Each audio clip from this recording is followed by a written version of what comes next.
রাজনৈতিক চলমান ঘটনা প্রবাহ তে আমরা উদ্বিগ্ন। সেটি হচ্ছে যে উনি জানতে চেয়েছেন যে সেখানে সেনাবাহিনী হস্তক্ষেপ করছে কিনা বা কোনো প্রভাব রাখার চেষ্টা করছে কিনা। সেই বিষয়টি নিয়ে আমরা সন্দিহান, যেহেতু আমাদের সাথে যে আলোচনাটি হয়েছে সেনাবাহিনীর ঊর্ধ্বতন কর্তৃপক্ষ কর্তৃক, সেটি হচ্ছে আমরা মনে করছি সেটি রাজনৈতিক বিষয়ে হচ্ছে হস্তক্ষেপ করা।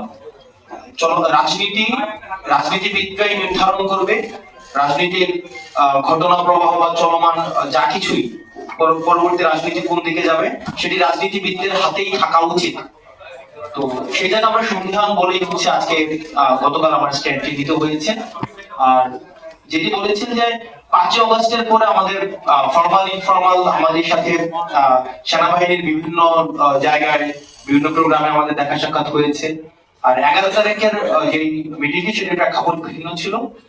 সেখানে অপর প্রান্তে ঊর্ধ্বতন কর্তৃপক্ষ উপস্থিত ছিল এবং সেখানে আমার স্ট্যাটাসে আমি ডিসক্লোজ করেছি। নাম বলা যাবে কিনা? আমি আমার স্ট্যাটাসেই হচ্ছে আমি ডিসক্লোজ করেছি যে ওখানে সবকিছুই হচ্ছে উপস্থাপন করা হয়েছে।